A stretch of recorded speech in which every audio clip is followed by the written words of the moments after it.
ദൈവമേ, സിയോനിൽ സ്തുതിക്ക് യോഗ്യം. നിനക്ക് തന്നെ നേർച്ച കഴിക്കുന്നു. പ്രാർത്ഥന കേൾക്കുന്നവനായുള്ളവേ, സകലജനവും നിന്റെ അടുക്കലേക്ക് വരുന്നു. എന്റെ അകത്യങ്ങൾ എന്റെ നേരെ നിബിഡമായിരിക്കുന്നു. നിയമനങ്ങളുടെ അതിക്രമങ്ങൾക്ക് പരിഹാരം വരുത്തും. നിന്റെ പ്രാകാരങ്ങളിൽ പാർക്കേണ്ടതിന്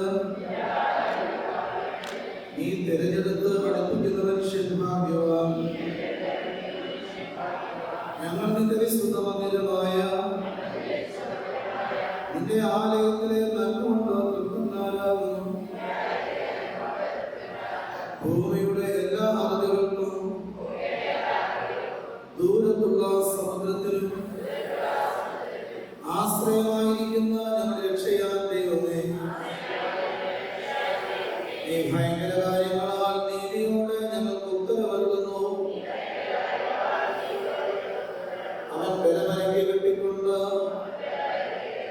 തന്റെ ശക്തിയാൽ പർവ്വതങ്ങളെ ഓർമ്മിക്കുന്നു. അവൻ സമുദ്രങ്ങളുടെ മുഴക്കവും തിരമാലകളുടെ കോപവും ജാതികളുടെ കലകവും സമർപ്പിക്കുന്നു. ഭൂസീമാവാസികളും നിന്റെ ലക്ഷ്യങ്ങൾ നിമിത്തം ഭയപ്പെടുന്നു. ഉദയത്തിന്റെയും അസ്തമനത്തിന്റെയും ദിക്കുകളെ നീ ഘോഷിച്ച് ഉല്ലസിക്കുമാറാകുന്നു. നീ ഭൂമിയെ സന്ദർശിച്ച് നനയ്ക്കുന്നു. നീ അതിനെ അത്യന്തം പുഷ്ടിയുള്ളതാക്കുന്നു. ദൈവത്തിന്റെ നദിയിൽ വെള്ളം നിറഞ്ഞിരിക്കുന്നു. ഇങ്ങനെ നീ ഭൂമിയെ ഒരുക്കി അവർക്ക് ധാന്യം വിളവുന്നു. നീ അതിന്റെ ഉഴവചാലുകളെ നനയ്ക്കുന്നു. നീ അതിന്റെ കട്ട ഉടച്ച് നിരത്തുന്നു. മഴയാൽ നീ അതിനെ കുതിർക്കുന്നു. അതിലെ മുളയെ നീ അനുഗ്രഹിക്കുന്നു. ഈ സംവത്സരത്തെ നിന്റെ നന്മ കൊണ്ട് അലങ്കരിക്കുന്നു. നിന്റെ പാതകൾ പുഷ്ടി പൊഴിക്കുന്നു. മരുഭൂമിയിലെ പുൽപ്പുറങ്ങൾ പുഷ്ടി പൊഴിക്കുന്നു. കുന്നുകൾ ഉല്ലാസം ധരിക്കുന്നു. മേച്ചിൽപ്പുറങ്ങൾ ആട്ടുകൂട്ടങ്ങൾ കൊണ്ട് നിറഞ്ഞിരിക്കുന്നു. താഴ്വരകൾ ധാന്യം കൊണ്ട് മൂടിയിരിക്കുന്നു. അവയാക്കുകയും പാടുകയും ചെയ്യുന്നു. ദൈവമേ, ദൈവത്തിനാമത്തിന് മാത്രം ഉണ്ടായിരിക്കട്ടെ.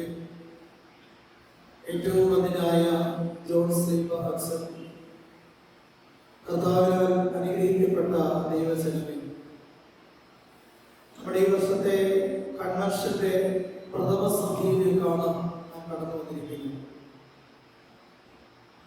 തിരുവചനത്തിന്റെ മാധുര്യം നുകരുവാനും തിരുവചനം നമ്മുടെ ജീവിതത്തിൽ പെയ്തു തുടങ്ങാൻ തക്കവണ്ണം ദൈവത്തിന്റെ കൃപ നമ്മുടെ ജീവിതത്തെ കൂടുതൽ മാർഗമുള്ളതാക്കി തീർക്കുവാനും നമ്മുടെ കൺവെൻഷൻ ശുശ്രൂഷകൾ മുഖാന്തരമാകട്ടെ എന്ന് പ്രാർത്ഥിക്കുകയാണ്. കാരണം ദൈവവചനം അത് പാറയെ തകർക്കുന്ന ചുറ്റികയാകുന്നുവെന്നാണ് പ്രവാചകനായ എസെക്കിയേൽ നമ്മളെ പഠിപ്പിക്കുന്നത്. അതുകൊണ്ട് ഈ വചന മണിക്കൂറിൽ നാം ആയിരിക്കുമ്പോൾ നമ്മുടെ ഹൃദയത്തിൽ ആഴമായി ദൈവമേ അവിടുന്ന് നീ എന്നെ ഒന്ന് സ്പർശിക്കണമേ എന്ന് പ്രാർത്ഥിക്കുവാൻ നമുക്ക് സാധിക്കും. നമ്മളിന്ന് വായിച്ചു കേട്ട 65-ാം സങ്കീർത്തനം അതിന്റെ 10-ാമത്തെ വാക്യത്തിൽ സങ്കീർത്തനക്കാരൻ നമ്മെ ഓർമ്മപ്പെടുത്തുന്നത്, നീ അതിന്റെ ഉഴവചാലുകളെ നനയ്ക്കുന്നു. നീ അതിന്റെ കട്ട ഉടച്ചു നിരത്തുന്നു.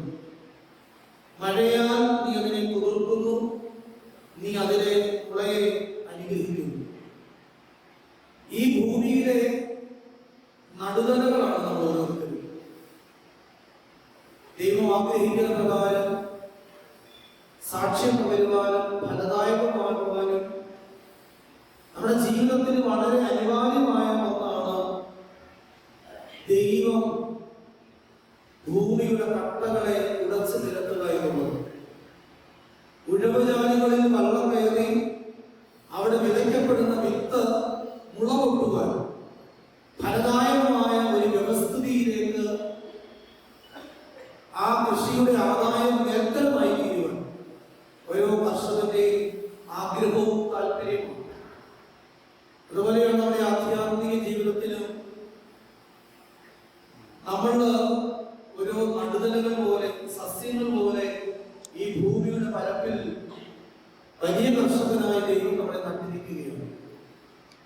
നമ്മളിൽ നിന്ന് ആത്മീയ മുളകൾ പൊട്ടുവാൻ, ആത്മീയ നാമ്പുകൾ ഉയരുവാൻ, നല്ല ഫലം കായ്ക്കുവാൻ ഈ വചന ശുശ്രൂഷകൾ നമ്മുടെ ജീവിതത്തിൽ ശക്തമായി ഇടപെടട്ടെ.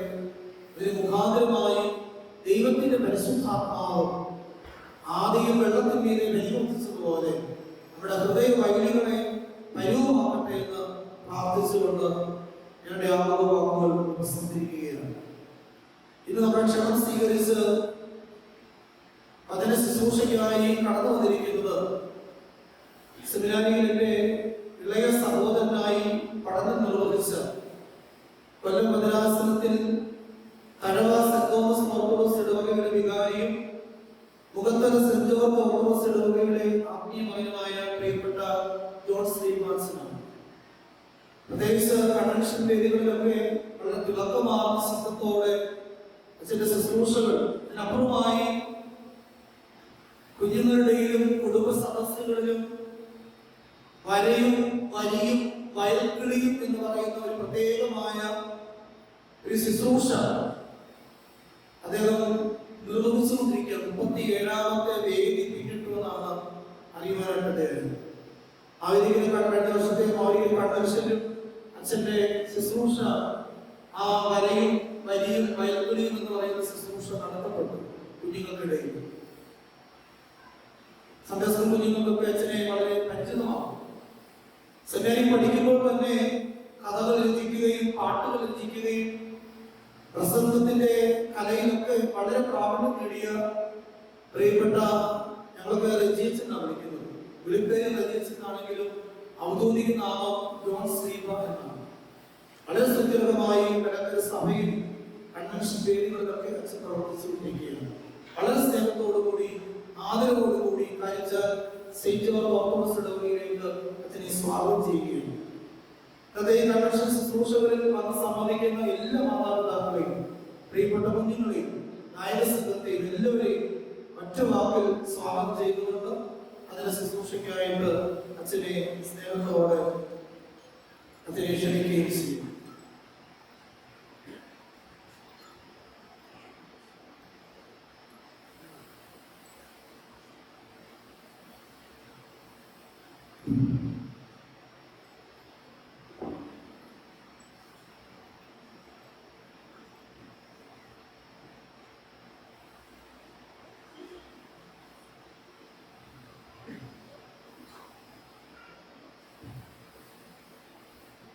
ഒരു നിമിഷം നമ്മളെയും നമ്മുടെ കുടുംബങ്ങളെയും നമ്മുടെ തലമുറകളെയും ഒക്കെ ദൈവകരങ്ങളിലേക്ക്, നമ്മുടെ രാജ്യത്തെയും സഭയെയും പ്രത്യേകിച്ച് കുഞ്ഞുങ്ങളെല്ലാം ദൈവകരങ്ങളിലേക്ക് സന്തോഷമുണ്ട്.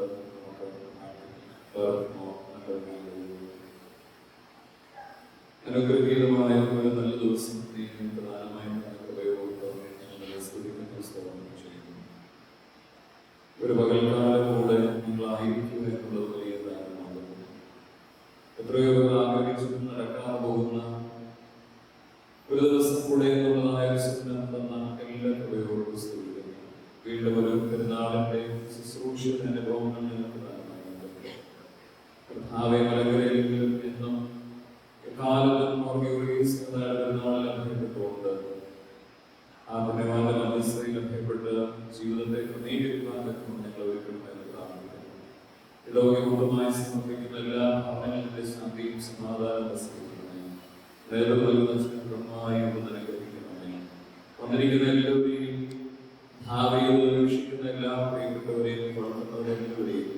എന്റെ കൃപയാൽ നിറയ്ക്കണമെന്ന് പ്രാർത്ഥിക്കുന്നു. ഞങ്ങളെ പരിശുദ്ധാത്മാവിന്റെ കൃപയ്ക്കായി ഗിരിയുടെ ഹൃദയം തുറന്നതുപോലെ ഞങ്ങളുടെ ആന്തരിക ഹൃദയങ്ങളെ തുറന്ന് ഞങ്ങളുടെ ഉൾക്കണ്ണുകളെ തുറന്ന് ആവെ ഞങ്ങളുടെ കാതുകളെ എന്റെ വചനത്തിനായി തുറന്ന് ഞങ്ങളുടെ ഹൃദയങ്ങളെ ഉദ്ദേശിക്കുന്നതിനായി കാത്തിരുന്നുകൊണ്ട് ഈ പെരുന്നാളനുഗ്രഹത്തെ പുറത്തുകീഴ്ക്കാൻ ഞങ്ങൾ സഹായിക്കണം. സകലവും പിതാവിന്റെയും പുത്രന്റെയും പരിശുദ്ധവുമായുടെയും നാമമഹത്വത്തിനായിട്ട് തന്നെ. ഒരു വേദഭാഗം എല്ലാവരുടെയും ഹൃദയത്തിലേക്ക് കൊണ്ടുവന്നു. സഭാപ്രസംഗങ്ങളുടെ പുസ്തകം 9-ാം അധ്യായം 8-ാം വാക്യത്തിലെ ആദ്യത്തെ വാക്യം. സഭാപ്രസംഗി 9-ാം അധ്യായം 8-ാം വാക്യം. നിന്റെ വസ്ത്രം എല്ലായ്പ്പോഴും വെള്ളയായിരിക്കട്ടെ. ദൈവത്തിന്റെ നാമം മഹത്വപ്പെടട്ടെ. ബഹുമാനപ്പെട്ട അച്ഛൻ ഓർമ്മപ്പെടുത്തിയതുപോലെ കാലത്ത് ജ്യേഷ്ഠ സഹോദരനായിരുന്നുകൊണ്ട് പ്രത്യേകിച്ച് കഠിനാധ്വാനത്തിലൂടെ നല്ല വായനയിലൂടെ നല്ല സ്നേഹബന്ധത്തിലൂടെ മലങ്കര സഭയിൽ അറിയപ്പെടുന്ന അനുഗ്രഹീകരണ വൈദികനായി ശുശ്രൂഷിക്കുന്ന സ്നേഹിക്കുന്ന ബഹുമാനപ്പെട്ട മനോജൻ, ഈ ഡോഗിയുടെ ട്രസ്റ്റി സെക്രട്ടറി ഭരണസമിതി അംഗങ്ങൾ, നല്ല ഗാനങ്ങൾ ആലപിച്ചുകൊടുത്ത കുഞ്ഞുമക്കളുമാർ, ഇവിടെ ആയിരിക്കുന്ന പ്രിയമുള്ള മാതാപിതാക്കന്മാരെ, സഹോദരി സഹോദരങ്ങളെ, ഏറ്റവും വാത്സല്യവും സ്നേഹവുമുള്ള എന്റെ മുൻപിൽ നിന്ന് വേദവസ്ത്രം ഇരിക്കുന്ന മോളത്ത് എന്നെ നോക്കിക്കൊണ്ടിരിക്കുന്നവരുണ്ട്, ഇരിക്കുന്ന വാച്ചിലേക്ക് നോക്കുന്നവരുണ്ട്. ശ്രദ്ധയോടുകൂടെ ആയിരിക്കുന്ന സ്നേഹമുള്ള കുഞ്ഞുങ്ങളെ, നിങ്ങൾക്ക് എല്ലാവർക്കും ക്രിസ്തുയേശുവിൽ സ്നേഹമാണ്. പരിശുദ്ധനായ ഗീവർഗീസ് സഹോദരന്റെ ഒരു പെരുന്നാളിൽ കൂടെ നമ്മൾ ഓരോരുത്തരും ആയിരിക്കുകയാണ്. വലിയ കൃപയോർത്ത് നമുക്ക് ദൈവത്തെ സ്തുതിക്കാം. കുഞ്ഞുങ്ങളോട് കുറച്ച് ചോദ്യം ചോദിക്കട്ടെ. എന്താ പെരുന്നാളെന്ന് പറയുന്നത്? പെരുന്നാളുകളിലൂടെ നിങ്ങളുടെ ആഗ്രഹം എന്താണ്? ഒരു പെരുന്നാൾ വരുമ്പോൾ ഓരോരുത്തർക്കും ഓരോരോ ആഗ്രഹങ്ങളുണ്ടാകും, ഓരോരോ ഇഷ്ടങ്ങളുണ്ടാകും. കുഞ്ഞുങ്ങളെ സംബന്ധിച്ച് എന്താണ്? പല കാര്യങ്ങളുണ്ടാകാം അല്ലേ? വേദപുസ്തക പശ്ചാത്തലത്തിൽ പഴയ നിയമത്തിലൊക്കെ നമ്മൾ കാണുന്നത് ഒരു വലിയ വലിയ നാളാണ്. ഒരുപക്ഷെ നമ്മുടെ നാട്ടിൽ ഓണം അല്ലെങ്കിൽ അതുപോലെ ഓരോ സംസ്കാരങ്ങളിലും അവർ സന്തോഷിക്കുന്നതായ ഒരു അനുഭവമാണ് ഓരോ പെരുന്നാൾ. എപ്പോഴും ഒരു സന്തോഷത്തിന്റെ അനുഭവമാണ്. കാരണം ഇങ്ങനെ ജീവിതത്തിന്റെ അധ്വാനങ്ങളിലും കഷ്ടപ്പാടുകളിലും ഒക്കെ സന്തോഷിക്കുവാനുള്ളതായ ഒരു അനുഭവമാണ്. അപ്പൊ നമ്മൾ കേട്ടതായ വേദഭാഗം എന്റെ വസ്ത്രം വെള്ളയായിരിക്കട്ടെ എന്ന് പറയുന്ന സഭാപ്രസംഗിയുടെ പുസ്തകത്തിലും പെരുന്നാൾ ആഘോഷിക്കുമ്പോഴും നിന്റെ ജീവിത വിശുദ്ധിയും നിന്റെ സ്വഭാവവും ഒക്കെ ആ വെള്ള വസ്ത്രത്തിന് ഒത്തതായിരിക്കട്ടെ എന്നുള്ള പ്രഭൂത പശ്ചാത്തലത്തിന്റെ ഒരു അനുഭവം അവിടെയുണ്ട്. അപ്പോൾ ഒരു പെരുന്നാൾ ആഘോഷിക്കുമ്പോൾ പഴയ നിയമത്തിൽ സന്തോഷമുണ്ട് എങ്കിൽ തന്നെയും ഏറ്റവും പ്രധാനപ്പെട്ടത് ദൈവത്തോട് അടുത്തു വരിക എന്നുള്ളതാണ്. സന്തോഷമുണ്ട് എങ്കിലും ഒന്നാമത്തെ കാര്യം എന്താണ്? ദൈവത്തോട് അടുത്തു വരിക. ഇനി രണ്ടാമത് നമ്മളോട് തന്നെ നിരപ്പാകുക എന്ന് പറയുമ്പോൾ നമ്മുടെ ജീവിതത്തിൽ അനുദമിക്കുവാനുള്ള ഒരവസരമാണ്. ഒരുപക്ഷെ ഇന്നത് അങ്ങനെയാണോ എന്ന് നമുക്കറിയില്ല. പക്ഷെ പെരുന്നാൾ എപ്പോഴും ഒരാത്മഭവനത്തിന്റെ കുറവുകളെ ദൈവസന്നിധിയിൽ സമർപ്പിച്ചു വചനത്തിലൂടെ വിശുദ്ധ കുർബാനയിലൂടെ ഒരു മെഴുകുതിരികയിൽ പിടിക്കുന്നതിലൂടെ തിരിയായി എരിക്കുവാൻ പറ്റുമെന്ന് ജീവിതത്തെ സമർപ്പിക്കുന്നതായ അനുഭവങ്ങളാണ്. മൂന്നാമത് ദൈവത്തോടും നമ്മളോടും അന്യരോടുമുള്ളതായ ബന്ധം. അതായത് ഒരുപക്ഷെ പെരുന്നാളിൽ പലപ്പോഴും ഓരോ ദേവാലയങ്ങളിലും ഓരോ നേർച്ചയായിരിക്കും. അവിടേക്ക് വരുന്ന ഒരാളെയും നമ്മൾ ഭക്ഷണം കൊടുക്കാതെ പറഞ്ഞു വിടുകയില്ല. പരിമല പെരുമേനിയൊക്കെ ഓർക്കുമ്പോ ആ ഓരോ പെരുന്നാളിലും നേർച്ചകൾ എത്രയോ മനുഷ്യരുടെ വിശുദ്ധത്തിനുള്ളതായിരുന്നു. ചില മനുഷ്യരെയൊക്കെ നമ്മൾ കാണാം, അമ്പലത്തിലും മോസ്കിലും പള്ളിയിലും ഒക്കെയായി ഇങ്ങനെ ജീവിതം കഴിക്കുന്ന ഒരുപാട് മനുഷ്യരുണ്ട്. അപ്പൊ ഇങ്ങനെ മൂന്ന് തരത്തിലുള്ള ഒരുപക്ഷെ പ്രകൃതിയോടുള്ളതായ വലിയ ബന്ധം ഓരോ പെരുന്നാളിലും ഉണ്ട് എന്നുള്ളതാണ്. ഇവിടെ പ്രത്യേകിച്ച് നമ്മുടെ ജീവിതത്തിൽ എന്താണ് രാമചന്ദ്രൻ എന്ന് പറയുന്ന ഒരു മനുഷ്യൻ എഴുതിയ ഒരു ചെറിയ കവിത ഇങ്ങനെയാണ്. കേട്ടിട്ടുണ്ടാകുമെങ്കിലും വളരെ മനോഹരമായ, നമ്മളെപ്പോഴും ചിന്തിക്കുവാനുള്ള ഒരു കവിതയാണ്. ഞാൻ ഇവിടെ ഉണ്ട് എന്നറിയിക്കുവാൻ മധുരമായൊരു കൂവൽ മതി. ഞാനിവിടെ ഉണ്ടായിരുന്നു എന്നറിയിക്കുവാൻ എന്റെ ചെറിയൊരു തൂവൽ താഴെയിട്ടാൽ മതി. ഞാൻ ഇനിയും ഇവിടെ ഉണ്ടായിരിക്കും എന്നറിയിക്കുവാൻ അടയിരുന്നതിന്റെ ചൂട് മതി. നോക്കിക്കേ, മൂന്ന് കാലങ്ങളെ കുറിച്ചുകൂടെ കാണാം. ഇപ്പോ നമ്മൾ ഓരോരുത്തരും ഇവിടെ ഉണ്ട്. ഈ പക്ഷിയോട് കവി പറയുകയാണ്, ഞാൻ ഇവിടെ ഉണ്ട് അറിയിക്കുവാൻ എന്റെ കുഞ്ഞുങ്ങൾ പാടിയതുപോലെ മധുരമായ ഒരു കൂവൽ മതി.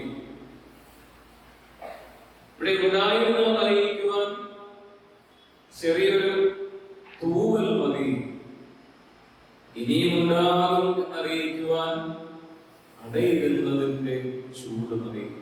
നമ്മളെ കുറിച്ച് നോക്കുക. സഹദാ നൂറ്റാണ്ടുകൾക്ക് മുമ്പ് രക്തസാക്ഷിയായി തീർന്നു. അദ്ദേഹത്തെ ഇന്നും നമ്മൾ ഓർക്കുന്നുവെങ്കിൽ, പ്രത്യേകിച്ച് അദ്ദേഹം നിൽക്കുന്നതായ ഒരു ചിത്രം എന്നുള്ളത് അവിടെയുള്ള ഒരു പെൺകുട്ടിയെ സംരക്ഷിക്കുവാൻ തക്കവണ്ണം നിൽക്കുന്ന ഒരു ചിത്രമാണ്. നമ്മളെല്ലാവരും കാണുന്നത്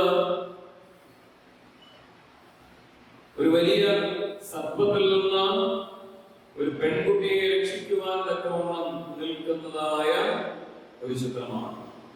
ഒരുപക്ഷെ നമുക്കും ഏറ്റെടുക്കുവാനുള്ള ഈ കാലഘട്ടത്തിലെ ഒരു വലിയ ഉത്തരവാദിത്വം എന്നുള്ളത് നമ്മുടെ തലമുറകളെ രക്ഷിക്കുവാൻ തക്കവണ്ണം, അവരുടെ ജീവിതത്തെ നേർവഴിക്ക് നടത്തുവാൻ തക്കവണ്ണം നമ്മളെ സമർപ്പിക്കുക എന്നുള്ളതാണ്. ഒന്നാമതായി പങ്കുവയ്ക്കുവാൻ ആഗ്രഹിക്കുന്ന വേദഭാഗം ഉൽപ്പത്തി പുസ്തകം 37-ാം അധ്യായം 3-ാം വാക്യം. ഉൽപ്പത്തി പുസ്തകം 37-ാം അധ്യായം 3-ാം വാക്യം. നിങ്ങളുടെ വേദപുസ്തകങ്ങൾക്ക് വായിക്കാമോ?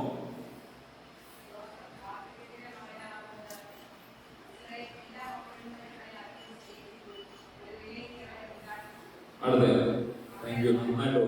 ജോസഫ് മാർക്കറ്റിലെ മകനായതുകൊണ്ട് ഇസ്രായേൽ എല്ലാ മക്കളിലും വെച്ച് അവനെ അധികം സ്നേഹിച്ചുകൊണ്ട് അവൻ എന്ത് ചെയ്തു?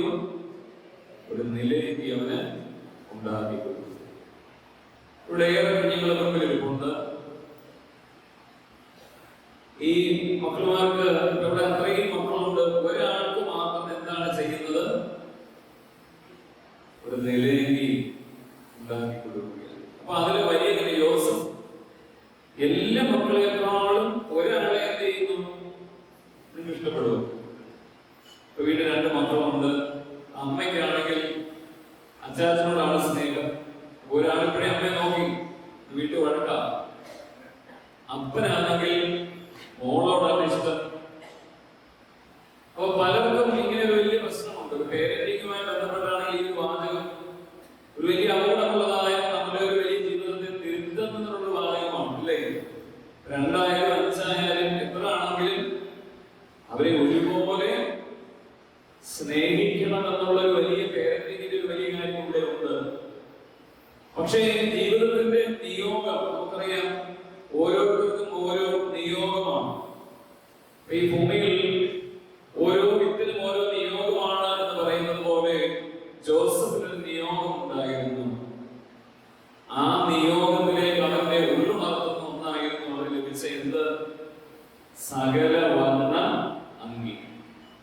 മൾട്ടി കളേർഡ് റോബ് എന്നാണ് നമ്മൾ അതേക്കുറിച്ച് പഠിക്കുമ്പോൾ മനസ്സിലാക്കുന്നത്. ജോസഫ് എന്ന വാക്കിന്റെ സ്പെല്ലിംഗ് എന്ന് പറയാമോ മക്കളുമാര്? ജോസഫ് എന്ന വാക്കിന്റെ സ്പെല്ലിംഗ് പെൺകുട്ടികൾ വന്ന ആൺകുട്ടികളുടെ അക്ഷരം ആൺകുട്ടികളല്ലേ ഇവിടെ?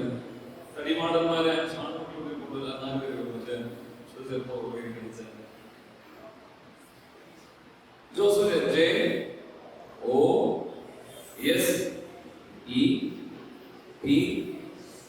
അവിടെ നിങ്ങൾ ഒരുമിച്ചിരിച്ചോണ്ടിരിക്കാമോ? വേർതിരിക്കുന്നവരെ പോയിരിക്കുന്നു നമുക്ക് കാണുന്നത്. അവിടെ പല കുഞ്ഞുങ്ങൾക്ക് പുറകെ മുമ്പിൽ നല്ലതാണ് കേട്ടോ. ചോദിച്ചു പ്രയാസപ്പെടുത്തൊന്നുമില്ല. സുന്ദരി കുട്ടികളുടെ ഷാളൊക്കെ പുറകെ പോയിരിക്കുന്നു, ചുവന്ന ഷാളൊക്കെ മുമ്പിൽ വന്നിരിക്കും. അപ്പോൾ ഈ ജോസഫ് എന്ന പേരിൽ തന്നെ എന്തുണ്ട്? ജോസഫ് നേരിട്ടതായ പ്രശ്നങ്ങളുമുണ്ട്, ജോസഫ് നേടിയെടുത്തതായ നന്മകളും. അപ്പൊ നിങ്ങൾക്കറിയാമല്ലോ ചില പേരുകൾ ഇവിടെ അങ്ങനെ ഗ്രഹിക്കരുത്. അപ്പൊ ചിലർക്ക് പേരിടുമ്പോൾ പഴയ കാലത്താണെങ്കിൽ അവരൊക്കെ വലിയ ചതി ചെയ്യുക. എന്തോന്നറിയാമോ? ഇപ്പൊ കുഞ്ഞെന്നൊരു പേരിട്ടാൻ വേണ്ടിയില്ല, പക്ഷെ കുഞ്ഞാണെങ്കിലോ അതെന്നും ഇങ്ങനെ മണ്ടയടച്ച് അവിടെ ഇരിക്കും, വളരുമോ? വിളിക്കുന്നവരെല്ലാം എന്ത് വിളിക്കുന്നത്? കുഞ്ഞേ. ഈ ചെറുതാണെങ്കിലോ കുടിയൻ, കുടിച്ചി, ചിന്ന. എനിക്കൊന്ന് പണ്ടെനിക്കുന്ന ഒരുപാട് വളർന്ന തുണി ഒരുപാട് വേണ്ടിയെന്ന് വിചാരിച്ച് ആരെങ്കിലും ചെയ്ത ടെക്നിക്കായിരിക്കും എനിക്ക് തോന്നുന്നത്. എന്നാൽ ചില കുടിയൻ, ചില മിനിയൊക്കെ ഒരുപാട് പൊക്കമുള്ളവരുണ്ട്. എവിടെയെങ്കിലും നിങ്ങൾ നോക്കുന്ന ബന്ധത്തിലും പരിചയത്തിലും പള്ളിയിലും ഒക്കെ ഈ പേരുള്ളവരെ നിങ്ങൾ നോക്കിയ കഴിവുള്ളത്തോളം എന്റെ അത്ര പൊക്കം കാണുകയില്ല. ആലോചിച്ച് നോക്കിക്കേ. പേരുകൾ ഇരിക്കുന്ന സമയമില്ല. ഈ കുഞ്ഞുങ്ങളോട് ഓരോരുത്തരോടും ചോദിച്ചാൽ ഒരു പേരെന്തോ ആഗ്രഹിക്കുന്നുണ്ട്. ഡിയാന ഉണ്ടോ? എത്ര മനോഹരമായ പേരാണ് ഡിയാന. പേര് അർത്ഥം ചോദിക്കേണ്ട കാര്യമുണ്ടോ? മോള് വരുന്ന അനീറ്റ, എനിക്കറിയാമോ? ഇന്ന് അച്ഛനെ ചോദിച്ചാൽ മതി, അച്ഛൻ പറഞ്ഞു തരാം. ഇവിടെ ഇരിക്കുന്ന എല്ലാവരും, ഇരിക്കുന്ന മുതിർന്നവരും എല്ലാവരും നിങ്ങൾ എന്ത് ചെയ്യണം? ഇന്ന് വീട്ടിൽ ചെന്നിട്ട് നിങ്ങളുടെ പേരിന്റെ അർത്ഥം എന്തോ നോക്കണം. നിങ്ങളുടെ നിയോഗം അതുകൊണ്ടായിരിക്കും. ഈ ചില പേരുകളുടെ അർത്ഥം കാണുന്നില്ല, നിങ്ങളുടെ നാമദീസ പേരിന്റെ അർത്ഥം നോക്കിയാൽ മതി. ഈ ചിലർക്കാണെങ്കിലും പ്രശ്നം എന്താണെന്ന് അറിയാമോ? നമ്മുടെ സ്കൂളിൽ പഠിക്കുന്ന കുരുത്തങ്ങളാണെങ്കിൽ നമ്മുടെ പേരുകൾ എന്തോ ഇരിക്കുന്നു. ഒന്നുകൂടെ പറയണ്ട കേട്ടോ. എന്തെല്ലാം എത്ര പേരുള്ളവരെ വിളിക്കുന്നത്? കൊതിച്ചി, നുണച്ചി, അല്ലേ?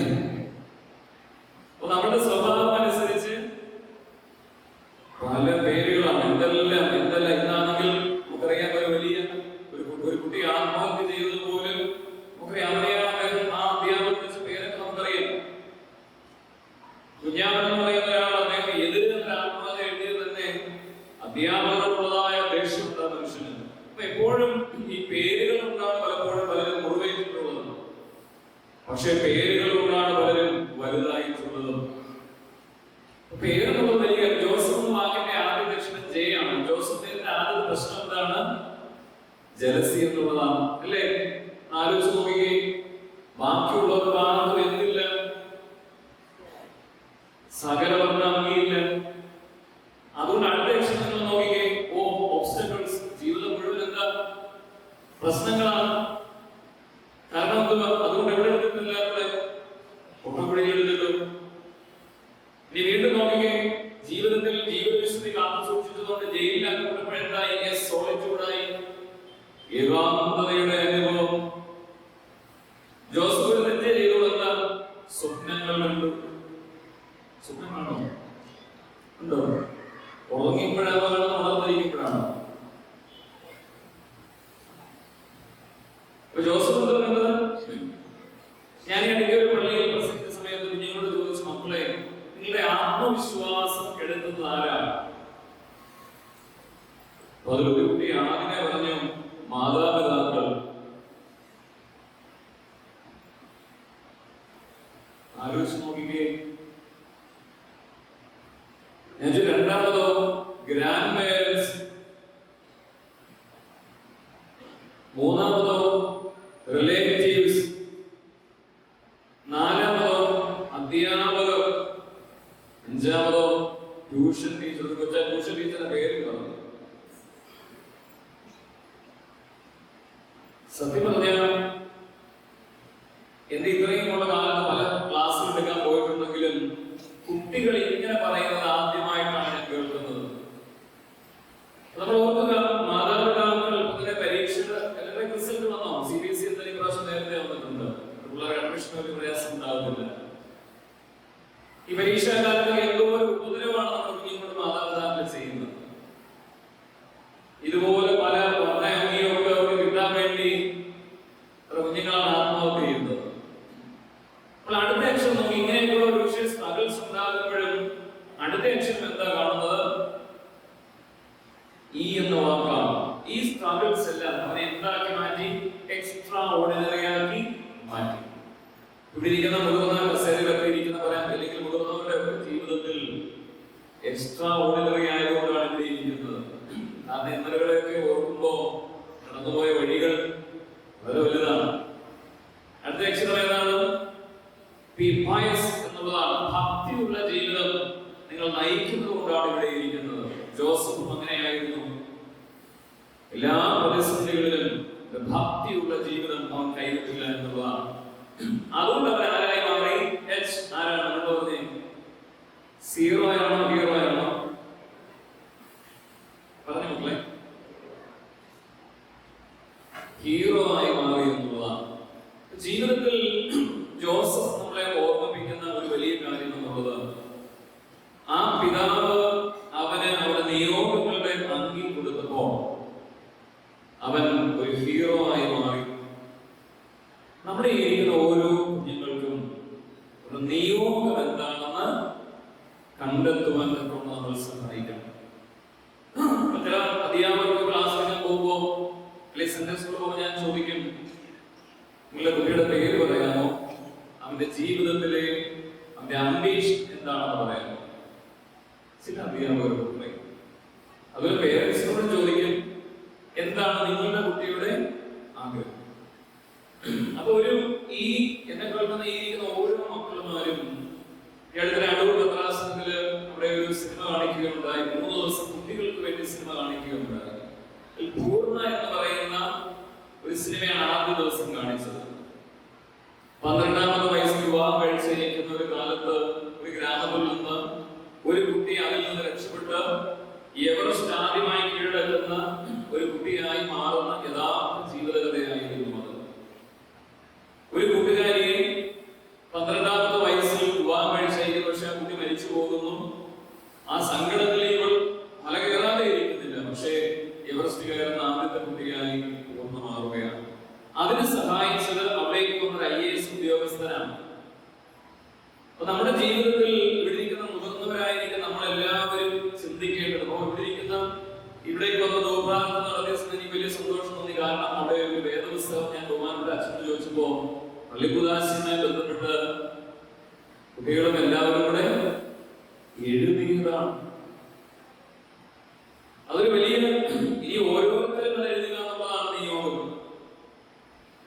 ജീവിതത്തിൽ കാത്തു സൂക്ഷിക്കേണ്ടുന്ന സകലവർണ്ണ അങ്കി എന്നുള്ളത് നിയോഗത്തിന്റെ വസ്ത്രമാണ് എന്നുള്ളതാണ്.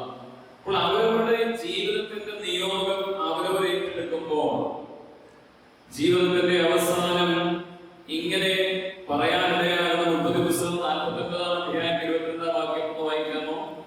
ഉൽപ്പത്തി പുസ്തകം 49-ാം അധ്യായം 22-ാം വാക്യം.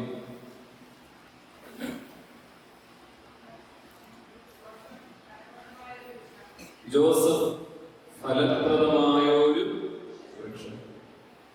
നമുക്കൊന്ന് പറയാം.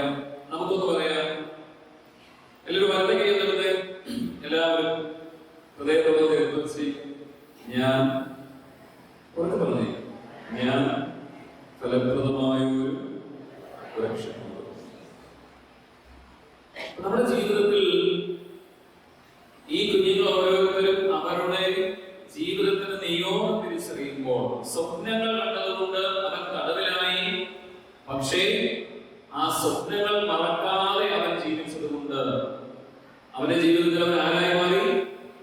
ഹീറോ ആയി മാറി. നമ്മുടെ ഓരോ കുട്ടികളും സീറോ അല്ല, ഹീറോ ആയി മാറുവാൻ തക്കവണ്ണം അവരുടെ നിയോഗം എന്താണെന്ന് നമ്മൾ തിരിച്ചറിയണം എന്നുള്ളതാണ്.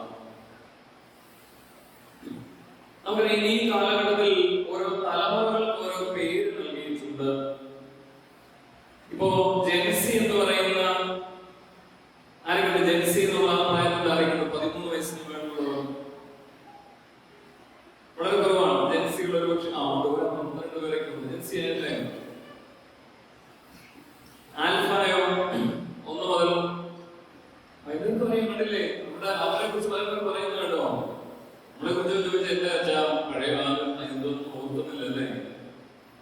ബീജ എന്ന് പറയുമ്പോൾ ഇപ്പോ തീരെ ജനിച്ച കുഞ്ഞുങ്ങളാണ്. കുഞ്ഞുങ്ങളൊക്കെ അവരുടെ തലമുറയെ കുറിച്ച് വളരെ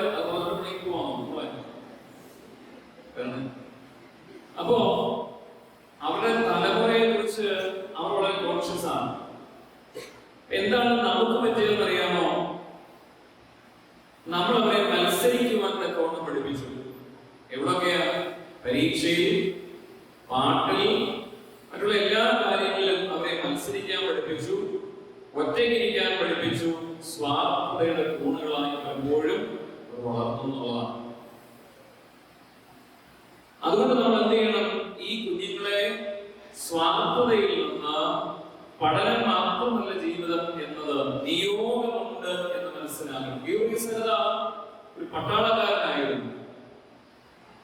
പക്ഷേ അദ്ദേഹത്തിന്റെ നിയോഗം നമ്മൾ ഇന്ന് മാനസികത്തിൽ കാണുമ്പോൾ ഒരു പെൺകുട്ടിയെ രക്ഷിക്കുക എന്നുള്ളതായിരുന്നു. നമ്മുടെ നിയോഗവും ഈ ലോകത്തിലെ കുഞ്ഞുങ്ങൾക്ക് വേണ്ടി ജീവിക്കുക എന്നുള്ളതായിരിക്കണം. രണ്ടാമതായി പങ്കുവയ്ക്കുവാൻ ആഗ്രഹിക്കുന്ന വേദഭാഗം ലൂക്കോസ് എവങ്കേലിസ്റ്റിന്റെ സുവിശേഷം 15-ാം അധ്യായം 22-ാം വാക്യം. ലൂക്കോസ് 15-ാം അധ്യായം 22-ാം വാക്യം.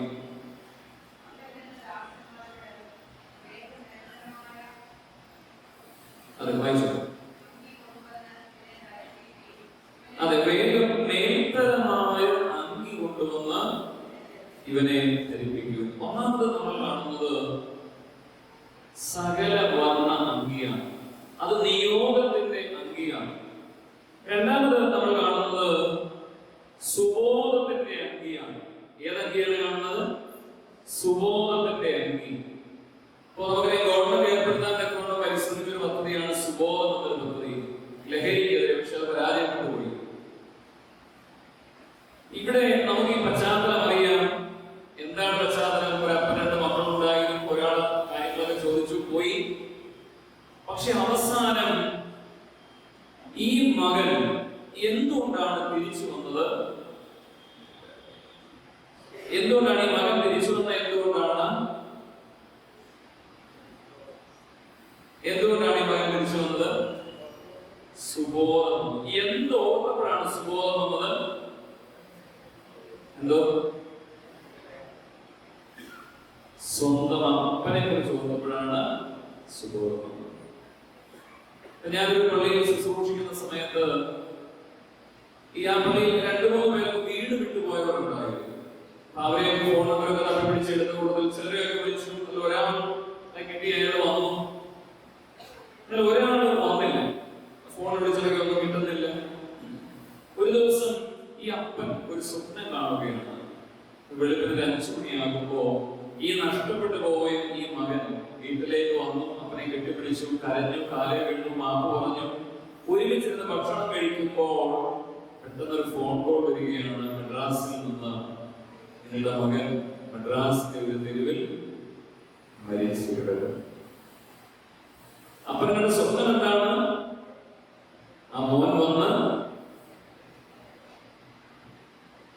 നിങ്ങൾ നോക്കുകയും അവർക്കിടയിൽ എത്രയോ സ്നേഹം, ഒരു ടെലിപാത്തിക്കായ ഒരു സ്വപ്നം കാണണമെങ്കിൽ അവർക്കിടയിൽ എത്രയോ സ്നേഹം ഉണ്ടായിരുന്നു എന്നുള്ളതാണ്. ആ മരണസമയത്ത് പോലും, അല്ലെങ്കിൽ ആ അവസാന നിമിഷങ്ങളിലും ആ അപ്പന്റെ പ്രതീക്ഷയിൽ ആ ഒരു സ്വപ്നം മാത്രം മതിയായിരിക്കും ജീവിക്കുക. ഇവിടെ ഈ മകൻ, നഷ്ടപ്പെട്ടു പോയ മകൻ, അപ്പനെ കുറിച്ച് ഓർക്കുന്ന ഓർമ്മ എന്താണ്? ബാങ്ക് ബാലൻസ് ആണോ? അപ്പന്റെ സൗന്ദര്യമാണോ? സമ്പത്താണോ? പദവിയാണോ? എന്താണ് അപ്പനെ കുറിച്ച് അവൻ ഓർക്കുന്നത്? എന്റെ വീട്ടിൽ ജോലിക്ക് നിൽക്കുന്ന ആളുകൾ ഭക്ഷണം കഴിച്ചിട്ട് ബാക്കി വെക്കാറുണ്ട്. ആ ഒരു മകൻ ആത്മഹത്യ ചെയ്യാതിരിക്കുവാനുള്ള ഒരേ ഒരു കാരണം എന്താണ്? എന്റെ അപ്പന്റെ ഒപ്പം, അല്ലെങ്കിൽ അവിടെ ജോലിക്ക് നിൽക്കുന്ന ആളുകള് ഭക്ഷണം കഴിച്ചിട്ട് ബാക്കി വെക്കുന്നുണ്ട്. അതാണ് അവന് സുബോധം ലഭിക്കുവാൻ ഒരു കാരണം എന്നുള്ളത്. അപ്പന്റെ കരുണയുള്ളതായ ഒരു ജീവിതമാണ് അവനെ തിരികെ കൊണ്ടുവരികയും മേൽത്തരമായ അങ്കി ധരിക്കുവാൻ ഇടയാവുകയും ചെയ്യുന്നു. പലപ്പോഴും കണ്ടിട്ടുള്ളത് ഈ നമ്മളെല്ലാവരും പല ആളുകളും ഈ ജോലിക്കൊക്കെ ആളുകളെ നിർത്തുമായിരുന്നു. ഇപ്പൊ ജോലിക്ക് ആളെ കിട്ടുന്നില്ല. ചില ആളുകൾ 5 മണിയാകുമ്പോൾ ചന്ത വരെ പോകും, അല്ലെങ്കിൽ കവല വരെ പോകുന്നത് അവന്റെ 6 മണി വരെ നിൽക്കട്ടെ. അതായത് ഇന്ന് ജില്ലതയില്ല. സാധാരണക്കാരനാണെങ്കിൽ ഇപ്പൊ വീട്ടിൽ ജോലിക്ക് വരുന്ന ഒരു സാധുവായ സ്ത്രീയാണെങ്കിൽ ആ 4 ഉള്ള ശമ്പളം. ഇങ്ങനെ സാധാരണപ്പെട്ട മനുഷ്യരുടെ കയ്യിൽ നിന്ന് ഏറ്റവും കൂടുതൽ ആളുകൾ അവരെ പലപ്പോഴും മുതലാക്കാറുണ്ട്. വലിയ അപകടമാണ്. നമ്മുടെ ഈ കേരളത്തിലെ ഇന്ത്യയിലൊക്കെയാണ് പലപ്പോഴും ഈ ജോലികൾക്ക് വേർതിരിവ്. നമ്മുടെ യുകെയിലൊക്കെ പോയ നമ്മുടെ കുട്ടികളൊക്കെ ആദ്യം ചെയ്ത വലിയ പാത്രങ്ങൾ കഴുകുകയായിരുന്നു. നോക്കുമ്പോ അവരുടെ മുതലാളികളുടെ കൂടെ ഏറ്റവും ശമ്പളം അതിനാണ്. നമ്മുടെ ഒരു ജീവിതത്തിൽ നമ്മൾ ഓർത്തിരിക്കേണ്ടുന്നത്, പെരുന്നാളിൽ ഞാൻ പറഞ്ഞു, നമ്മളുടെ കരുണയുള്ള പ്രവൃത്തികളാണ് പലപ്പോഴും മറ്റു മനുഷ്യർ നമ്മളെ ഓർക്കുന്നതിനും. അതോടൊപ്പം സ്വന്തം മക്കൾ പോലും, അതാണ് ആത്മഹത്യ ചെയ്യേണ്ടുന്ന ഒരു മകൻ എന്താ ചെയ്തത്? അപ്പന്റെ അരികിലേക്ക് വരാൻ അപ്പന്റെ കാരുണ്യമുള്ളൊരു ജീവിതമായത് കൊണ്ടാണ്. സ്വാമി വിവേകാനന്ദൻ അങ്ങനെയാകാൻ കാരണം, സ്കൂളിൽ നിന്ന് ആ കുട്ടി വരുന്ന സമയത്ത് വിശന്ന് വരുന്നു. കാരണം കൂട്ടുകാരന് ഭക്ഷണം കൊടുക്കുകയാണ്. അമ്മ എന്ത് ചെയ്തു? ആ കുട്ടിക്കുള്ളത് കൊടുത്തു വിട്ടു എന്നുള്ളതാണ്. ഇങ്ങനെയാണ് ആ കുട്ടി നരേനിൽ നിന്ന് ഇന്ത്യയുടെ യശസ് നടത്തുന്ന സ്വാമി വിവേകാനന്ദനായി മാറുന്നത്. മദർ തെരേസ അഗ്നസായിരിക്കുമ്പോൾ അമ്മയെ കാണാൻ അടുത്ത വീട്ടിലെ ആരുമില്ലാത്ത ഒരാളെ ശുശ്രൂഷിക്കുന്നത് കാണുമ്പോൾ അവിടെ ഓടി ചെല്ലുമ്പോൾ നീയും ഇങ്ങനെ ചെയ്യുക എന്ന് പറയുന്ന ആ ചേർത്ത് നിൽക്കലിൽ നിന്നാണ് ആഗ്നസ് മദർ തെരേസയായി മാറുന്നത്. അപ്പോൾ നമ്മൾ ഓർക്കുക, നമ്മുടെ വിചാരം പലപ്പോഴും നമ്മൾ ഈ കുഞ്ഞുങ്ങൾക്ക് വേണ്ടി, തലമുറകൾക്ക് വേണ്ടി എല്ലാം ചെയ്യുന്നു എന്നുള്ളതാണ്. ഇല്ല, കരുണയുള്ളവരാണെങ്കിൽ മാത്രമേ നമ്മുടെ കുഞ്ഞുങ്ങൾ നമ്മുടെ അരികിലേക്ക് മടങ്ങി വരികയുള്ളൂ എന്നുള്ളതാണ്. ആ അപ്പനെ പോലെ എളിയ മനുഷ്യരോട് കരുണയുണ്ടെങ്കിൽ മാത്രമേ നിന്റെ മക്കൾക്ക് കരുണ ലഭിക്കുകയുള്ളൂ എന്നുള്ള ഒരു വലിയ തിരിച്ചറിവ് നമ്മുടെ ഓരോരുത്തരുടെയും ജീവിതത്തിൽ ഉണ്ടാകണം. പ്രിയമുള്ളവരെ, ഏറെ നന്മകൾ ചെയ്യുന്നവരാണ് ക്രൈസ്തവരായിരിക്കുന്നവർ. എന്നാൽ നമ്മുടെ ജീവിതത്തിൽ പലപ്പോഴും സാധാരണക്കാരനോടാണ്, അല്ലെങ്കിൽ ഒരു ചെറിയ കടയിൽ ചെല്ലുമ്പോഴാണ് നമ്മളൊക്കെ ലാഭം കൊയ്യാൻ നോക്കുന്നത്. എന്നാൽ കേരളത്തിൽ വൻകിട കടകളിൽ ചെന്ന് കഴിഞ്ഞാൽ GST ഉൾപ്പെടെ വാങ്ങുന്നു, കൊടുക്കുന്നു, പോരുന്നു. പക്ഷെ ഒരു സാധാരണ മനുഷ്യർ ഇന്നും അവരുടെ ജീവിതം പ്രതിസന്ധികളിൽ തന്നെയാണ്. ഞാൻ പറഞ്ഞെന്ന് മാത്രമാണ്. അപ്പോൾ ഓർക്കുക, സുബോധത്തിന്റെ അഗ്നി അവരെ കിട്ടാൻ കാരണം അപ്പന്റെ കരുണയുള്ള ഒരു ജീവിതമാണ് എന്നുള്ളതാണ്. പലപ്പോഴും നമ്മുടെ മാതാപിതാക്കൾ നമ്മുടെ ജീവിതത്തിൽ ഒരുപാട് നന്മകൾ ചെയ്തിട്ടുണ്ട്. എന്റെ അപ്പൻ എന്നോട് പറയുന്ന ഒരു കാര്യമുണ്ട്, വൈകുന്നേരം 6 മണി കഴിഞ്ഞാൽ വീടിന് പുറത്ത് പോകരുത്. ഇനി അങ്ങനെ പോയാലോ? പറഞ്ഞിട്ട് പോകണം. എവിടെ പോയി, ആരാണ് കൂടെ ഉള്ളത്, എപ്പോ വരും. ഇവിടെ ഇരിക്കുന്ന നമ്മുടെ പലരുടെയും മക്കൾ ഇപ്പോ എവിടെയാണെന്ന് പോലും പറഞ്ഞുകൂടാത്തവരുടെ ഉണ്ടാകും. പക്ഷേ പണ്ട് നമ്മളോട് പറഞ്ഞിരുന്ന അപ്പന്റെ ഒരു കാര്യമാണത്. അമ്മയും അല്ലെങ്കിൽ അപ്പച്ചനും വൈകുന്നേരം എന്ന് ചോദിക്കും, സങ്കീർത്തനം വായിച്ചു. അപ്പൊ ഇങ്ങനെ ജീവിതത്തിൽ ചില ചോദ്യങ്ങളാണ് നമ്മളെ ഇവിടെ വരെ കൊണ്ട് എത്തിച്ചിട്ടുള്ളത്, നമുക്ക് സുബോധം തന്നിട്ടുള്ളത് എന്നുള്ളത് നമ്മൾ ഓരോരുത്തരും ചിന്തിക്കണം. എന്റെ അമ്മയ്ക്ക് വയ്യായ്മകളൊക്കെ ഉള്ള ആളാണ്. അപ്പോ ചെറുപ്പത്തിൽ ഞാൻ ഭക്ഷണത്തിൽ വഴക്കുണ്ടാക്കുമ്പോ ഒരു ദിവസം അമ്മ ചോദിച്ചൊരു ചോദ്യമാണ്, ഇന്ന് ഭക്ഷണം കഴിക്കാൻ എന്റെ മോൻ എന്ത് ചെയ്തു?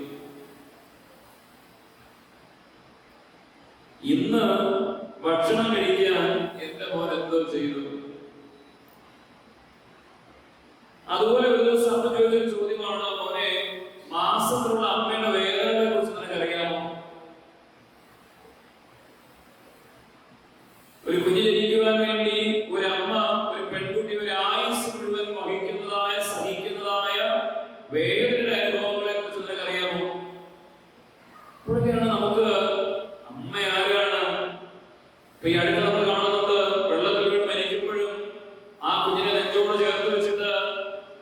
മരിക്കരുത് എന്ന പ്രാർത്ഥനയോടുകൂടെ ആണെങ്കിലും അമ്മയും കുഞ്ഞും ഒരുമിച്ച് മരിച്ചു കിടക്കുന്ന ചിത്രം ഇന്നലെയൊക്കെ നമ്മൾ കാണുന്നതാണ് സോഷ്യൽ മീഡിയയിൽ. ഒരപ്പന്റെ കയ്യിൽ ഒരു കുഞ്ഞ് റെയിൽവേ ട്രാക്കിലേക്ക് വീഴുമ്പോൾ കൂടെ ചാടിയിട്ട് കമന്നവിടെ കിടക്കുകയാണ് ഒരപ്പൻ. ജീവിതത്തിൽ മാതാപിതാക്കളുടെ ജീവിതം എന്നുള്ളത് മക്കൾക്ക് സുബോധത്തിന്റെ അവർ മരിക്കാതെ ഇരിക്കുവാനുള്ള അങ്കിയായി മാറുന്നു എന്നതാണ് നമ്മൾ ഓരോരുത്തരും തിരിച്ചറിയേണ്ടത്. അതുകൊണ്ട് തന്നെ നമ്മൾ ഓരോരുത്തരും കുറച്ചുകൂടെ നന്നായി നല്ല മാതാപിതാക്കളായി തീരണം എന്നുള്ളതാണ്.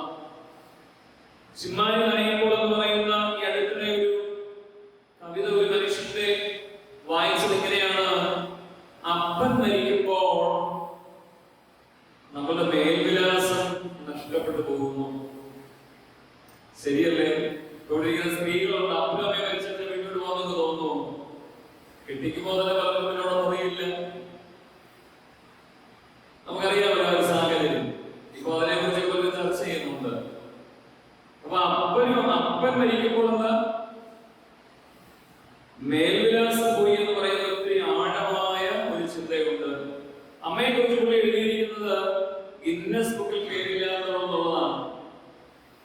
എന്തൊരു ഓട്ടോമാറ്റിക്കാണ് നോക്കുന്നതല്ലേ? ഇന്നത്രത്തോളം ഒന്നും അറിയില്ല, എങ്കിലും ഓരോ വീട്ടിലെ അവസ്ഥ ഓരോന്നാണ്. അപ്പോ ജീവിതത്തിൽ കരുണയുള്ളവരായി നമ്മൾ ഇനിയും മാറേണ്ടുന്നതിന്റെ ആവശ്യമാണ്. സുബോധത്തിന്റെ സെന്റ് ജോസഫ് എന്ന് പറയുന്ന ഒരാൾ അഗസ്ത്യനായിരുന്നപ്പോൾ തെറ്റായ ജീവിതമായിരുന്നു. അമ്മ ഇരുന്ന് കരയുന്നത് എന്നും കണ്ടിട്ടാണ് അഗസ്ത്യൻ വീട്ടിലോട്ട് കയറുന്നത്. അവസാനം തെറ്റായി ജീവിച്ച അഗസ്ത്യൻ ആരായി മാറി? സെന്റ് അഗസ്ത്യനായി മാറി. അതുകൊണ്ട് നമ്മുടെ ജീവിതത്തിൽ ഒരുപക്ഷെ നമ്മുടെ കുഞ്ഞുങ്ങൾ തെറ്റിപ്പോയിട്ടുണ്ടെങ്കിൽ, തെറ്റായ വഴികളിലേക്ക് മാറിപ്പോയിട്ടുണ്ടെങ്കിൽ, ഇനിയും താമസിച്ചിട്ടില്ല. കരുണയുടെ സുബോധത്തിന്റെ അനുഭവങ്ങൾ അവരുടെ ജീവിതത്തിൽ ഉണ്ടാകുവാൻ തക്കവണ്ണം നമ്മൾ കരുണയുള്ളവരായി മാറണം എന്നാണ് ഇവിടെ കാണുന്നത്. മൂന്നാമതായി 1 ശമൂവേലിന്റെ പുസ്തകം 2-ാം അധ്യായം 19-ാം വാക്യം വായിക്കുമ്പോ വായിക്കാം.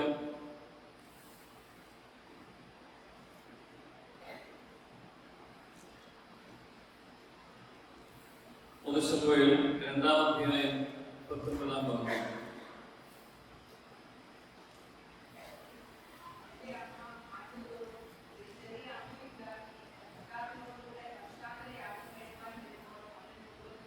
അതെ, അവിടെ അമ്മ ആണ്ടുതോറും വർഷാന്തരയാഗം കഴിക്കാൻ വരുമ്പോൾ ഒരു ചെറിയ അങ്കി തുന്നി അവരോട് കൊടുക്കും. നമ്മൾ ഒന്നാമതായി കണ്ടത് നിയോഗത്തിന്റെ സകലവർണ്ണ അങ്കിയാണ്. രണ്ടാമത് കണ്ടത് സുബോധത്തിന്റെ അങ്കിയാണ്. അത് രണ്ടും നൽകിയത് അപ്പന്മാരാണ്. ഇവിടെ നമ്മൾ മൂന്നാമത് കാണുന്നത് എന്താണ്? അമ്മ തുന്നി ഉണ്ടാക്കി അപ്പനോട് ചേർന്ന് കൊണ്ടുകൊടുത്ത ഒരു അങ്കിയാണ്. ഞാൻ അടുത്തിടെ ഒരുപക്ഷെ എഴുതിയപ്പോഴും എനിക്ക് വേദനയുണ്ടായ ഒരു കവിതയാണ്, പ്രത്യേകിച്ച് അന്യഗ്രഹ ജീവികൾ മറന്നു വെച്ചത് എന്നൊരു കവിത. അന്യഗ്രഹ ജീവികളെ കുറിച്ചാണല്ലോ നമ്മുടെ കുട്ടികളൊക്കെ പലപ്പോഴും ആകാംക്ഷയോട് നോക്കിയത്. സയൻസിൽ നിന്ന് ഉത്തരം കിട്ടാത്ത ഒന്നാണ്. അവിടെ കണ്ടു, ഇവിടെ കണ്ടു, ഏലിയൻസ് ഉണ്ടെന്നൊക്കെ പറയുന്നുണ്ട്. നിങ്ങൾ കണ്ടിട്ടുണ്ടോ? നോക്കിയിട്ടില്ലയോ?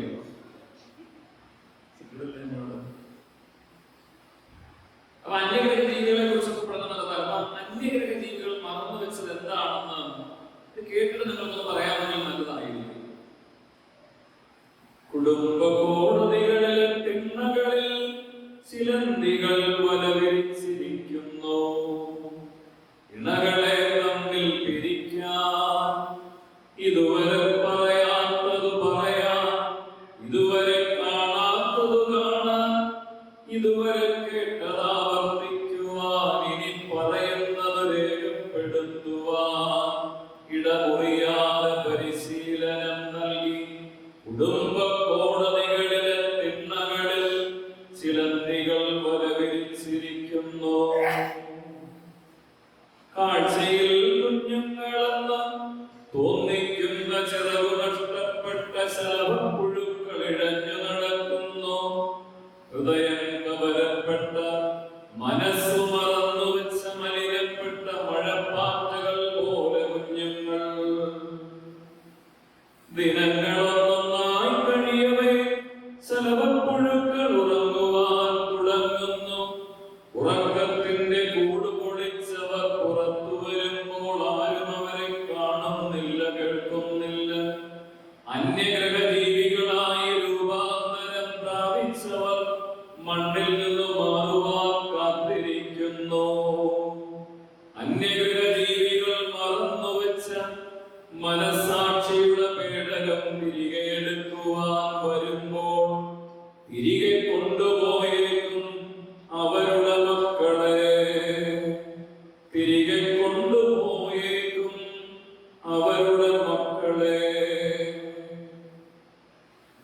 പലപ്പോഴും കുടുംബ കോടതികളിൽ പോയിട്ടുള്ളവർക്കറിയാൻ ഞാൻ പറഞ്ഞു കേട്ടിട്ടേ ഉള്ളൂ. ഒരു കുഞ്ഞ് നിന്നിട്ട് ഒരു പട്ടിയെ കൊണ്ടിട്ട് ഭാര്യയും ഭർത്താവും രണ്ട് ഭാഗത്തേക്ക് പോകുമ്പോൾ ആ പട്ടി എങ്ങോട്ട് പോകണമെന്നറിയാതെ നിൽക്കുന്നത് പോലെ പിഞ്ചു കുഞ്ഞുങ്ങൾ കുടുംബ കോടതികളിൽ നിൽക്കുന്ന കണ്ടവരുടെ കണ്ണുനീരുകൾ നമുക്കറിയാം.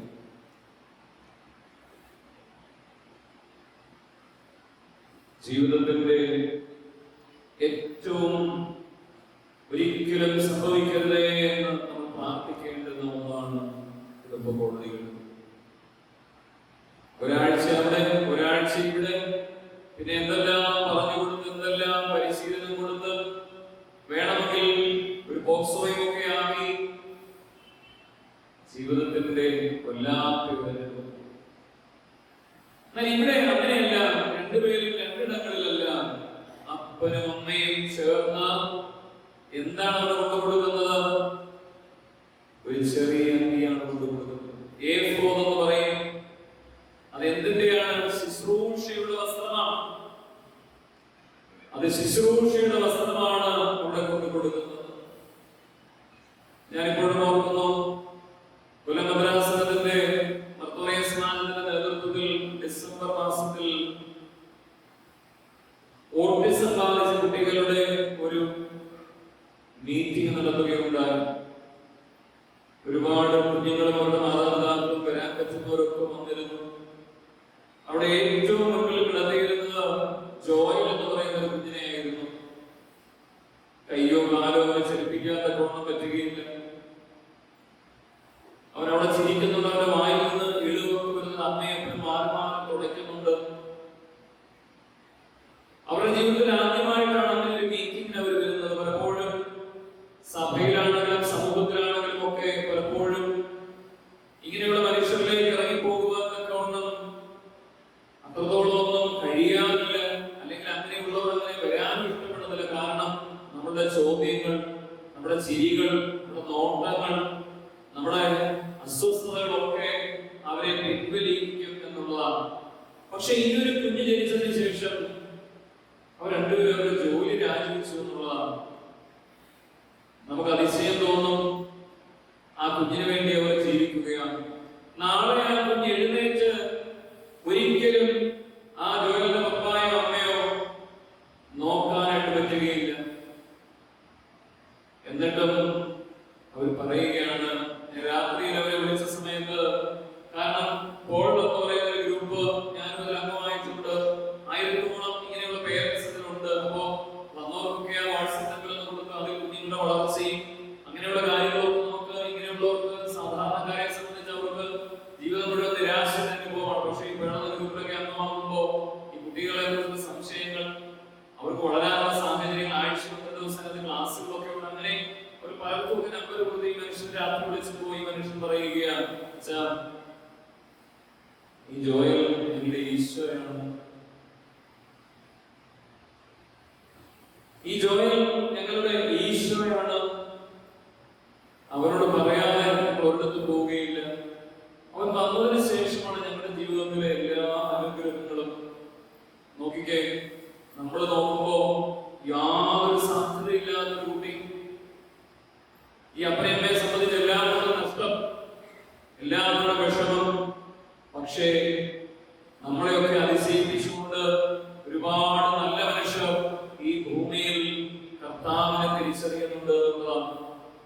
ഓരോ കുഞ്ഞുങ്ങളും അവരെ നമ്മൾ കണ്ടുമുട്ടുമ്പോൾ ഹന്നയും എൽക്കാനയുടെയും ജീവിതം എന്ന് പറയുന്നത് വലിയ പ്രയാസത്തിന്റെ അനുഭവമാണ്, വലിയ നൊമ്പരങ്ങളാണ്.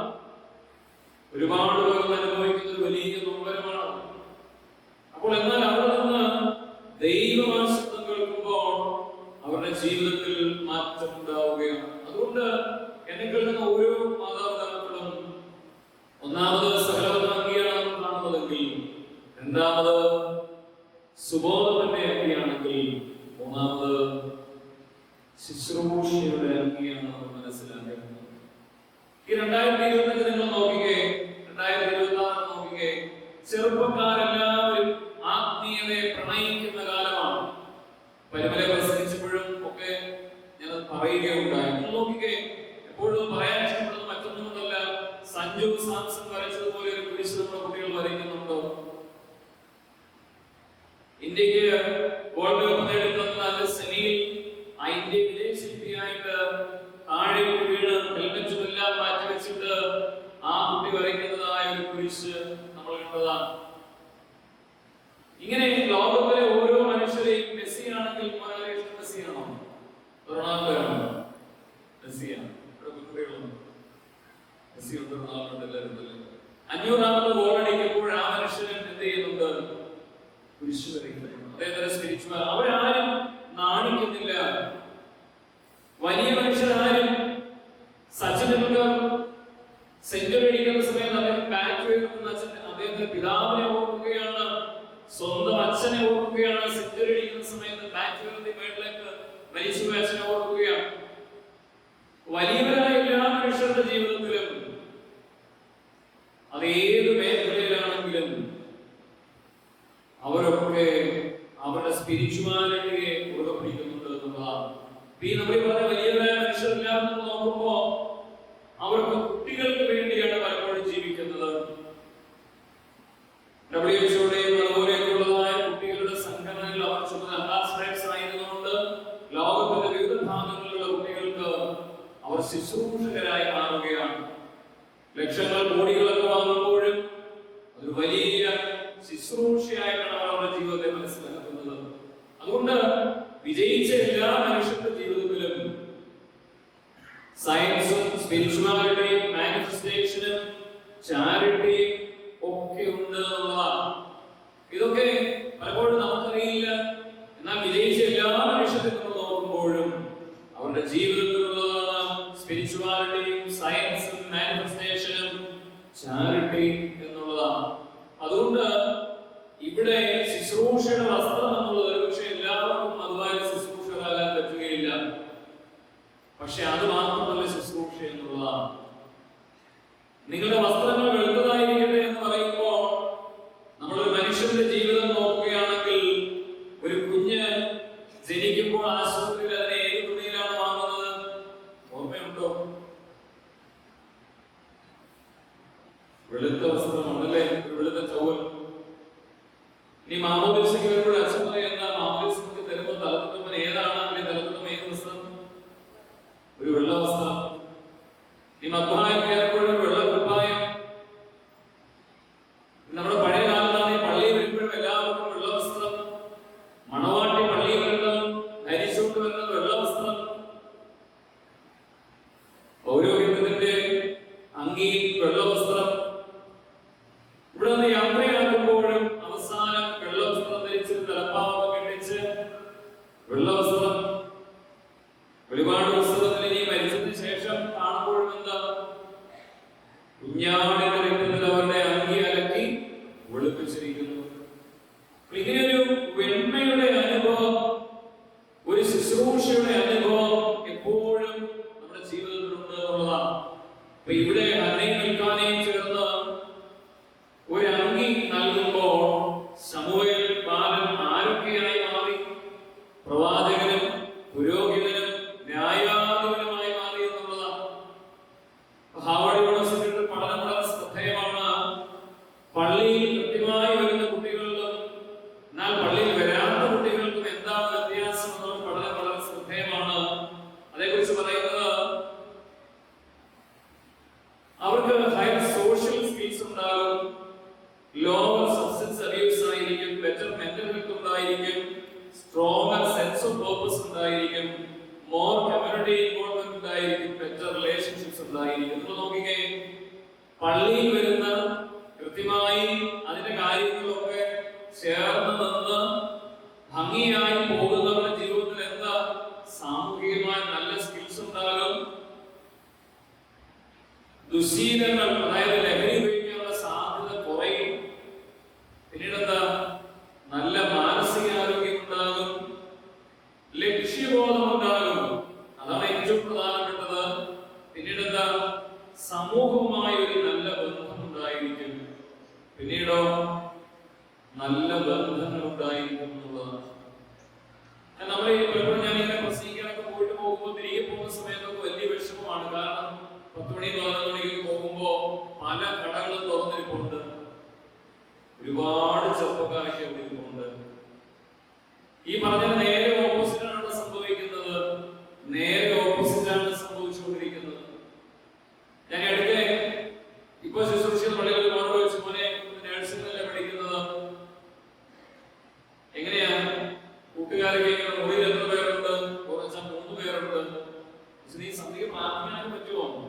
ഞാൻ ഒരു 6 മണി അല്ലെങ്കിൽ 7 മണിയൊക്കെ ആവുമ്പോ യേശുവിന്റെ ഫോട്ടോ എടുത്ത് മേശപ്പുറത്ത് വെച്ചിട്ട് പ്രാർത്ഥിക്കും. കൂട്ടുകാർക്ക് ഇഷ്ടമാണോ? അല്ല. എനിക്ക് എന്റെ സുഹൃത്തുക്കളായ ഒരു 3 അച്ഛന്മാരുടെ മക്കള് പഠിക്കാൻ ഹോസ്റ്റലിൽ നിർത്തി വരേണ്ടി വന്നെന്താ? രാത്രി കൂടെ ചെല്ലുന്നില്ല, 12 മണിയാകുമ്പോൾ മതിലേ കണ്ടുന്നില്ല, കുപ്പി എടുക്കുമ്പോ വേണ്ടാന്ന് പറയുന്നു. പെൺമക്കളുടെ കാര്യമാണ് പറഞ്ഞത്. ആ കോഴ്സ് ഉപേക്ഷിക്കുന്ന കുട്ടികളെ അറിയാമോ? ഞാൻ കൂട്ടുകാരനെ ഇങ്ങനെ മദ്യപിക്കുവോ? അവർ രണ്ടുപേരും കഴിക്കുവോ? ചെറുമുടി കൊണ്ടുവന്നാണോ? ആണ്. അപ്പൊ നിന്നോട് വേണോ ചോദിക്കുവോ? ആ ചോദിക്കും. നിന്നെയും കുടിപ്പിക്കുമെന്നാണ് അവര് പറയുന്നത്. ഞാൻ പറഞ്ഞ പോലെ നീ ഒരു കാര്യം ചെയ്ത്, നിന്റെ പപ്പ മരിച്ചതല്ലേ, നീ കാരണം നീ അമ്മ കരയരുതല്ലോ. നീ പറഞ്ഞ അമ്മയ്ക്കൊരു വാക്ക് കൊടുത്തിട്ടുണ്ട്, ഞാൻ ഒരിക്കലും എന്റെ അമ്മയുടെ കണ്ണിനെ നനയിക്കുന്നില്ലെന്ന്. അങ്ങനെ പറഞ്ഞാൽ മതി. എനിക്കറിയാം, എന്റെ ഒരു ബന്ധു അച്ചാച്ചനുണ്ട്, ജോലിക്ക് പോയി ചോറിനകത്ത് വരെ ഒഴിച്ചു കൊടുത്ത് കുടിപ്പിക്കാൻ. ഒരു ജോലി നമുക്ക് നാട്ടിൽ വന്നു. അപ്പൊ ഒരു നമ്മുടെ ജീവിതത്തിൽ നമ്മുടെ മക്കൾക്ക് കൊടുക്കാൻ ഇനി നമുക്കുള്ളത് ശുശ്രൂഷയുടെ വസ്ത്രം മാത്രമേ ഉള്ളൂ.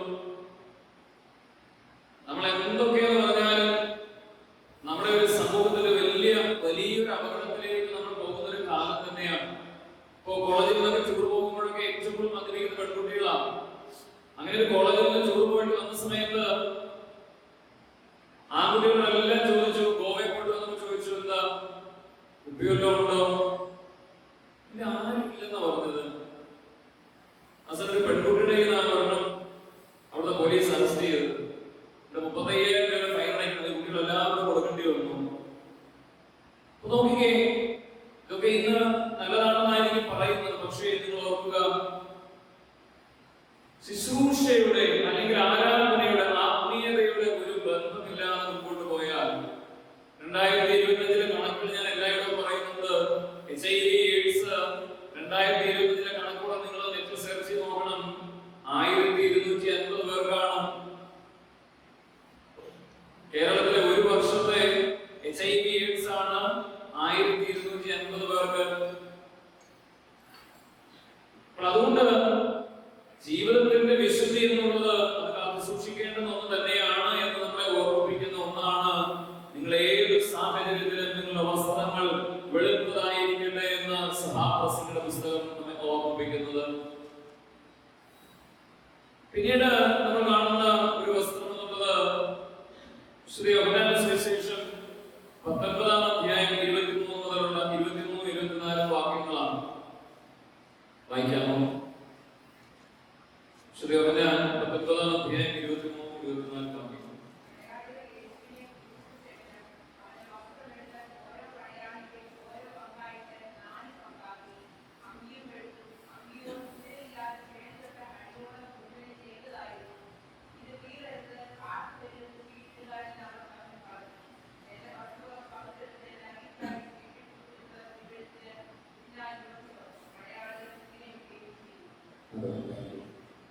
നോക്കിക്കേ, ആ അങ്കി കിട്ടിയത് ആരാണ്?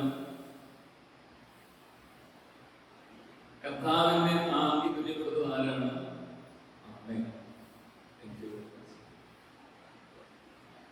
അമ്മമാർ തുന്നി നൽകിയ അങ്കി ആർക്കും പകുത്തെടുക്കാനായിട്ട് സാധിക്കും. ഈ ഒരു നമ്മുടെ കർത്താവിനെ കുരിശിക്കുന്ന സമയത്ത് ആ അങ്കി മാത്രം പകുത്തെടുത്തില്ല. ഇതിനെ ആസ്പദമാക്കി വളരെ മനോഹരമായ ഒരു കഥയുണ്ട്. പഠിച്ച സമയത്ത് ബഹുമാനപ്പെട്ട ഡോക്ടർ ജേക്കബ് പറഞ്ഞു തന്നൊരു കഥ ദ റോം എന്ന് പറയുന്നതായ ഒരു നോവലാണ്. പ്രത്യേകിച്ച് ലോർഡ് സി ഡഗ്ലസ് എന്ന് പറയുന്ന എഴുത്തുകാരൻ, അദ്ദേഹത്തിന് ഒരുപാട് എഴുത്തുകൾ വരുമായിരുന്നു. അങ്ങനെ എഴുത്തുകൾ വന്ന കൂട്ടത്തിൽ ഒരു സ്ത്രീ എഴുതി ചോദിച്ചു, കർത്താവിന്റെ ഈ അങ്കിക്ക് എന്ത് സംഭവിച്ചിട്ടുണ്ടാകും? ഒരു സ്ത്രീയുടെ ഒരു ചോദ്യമാണ്, കർത്താവിന്റെ ആ അങ്കിക്ക് എന്ത് സംഭവിച്ചിട്ടുണ്ടാകും?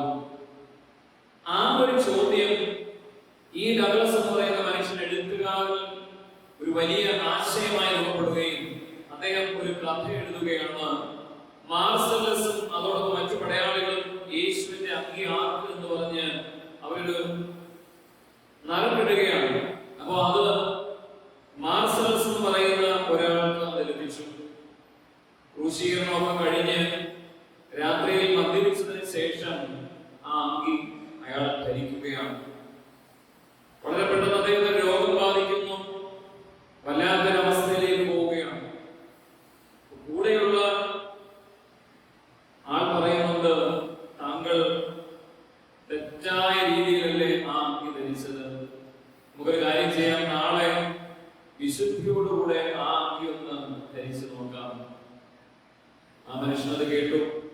പിറ്റേന്ന് വിശുദ്ധിയോടുകൂടെ ആ വസ്ത്രം ധരിക്കുമ്പോൾ സൗഖ്യം പ്രാപിക്കുകയും അദ്ദേഹത്തിന്റെ മനസ്സ് പുതുക്കപ്പെട്ട് പുനഃസ്ഥാപിക്കപ്പെടുകയും ഒരു ശക്തി അദ്ദേഹത്തിന് വന്നതായി തോന്നുകയും ചെയ്യുന്നു.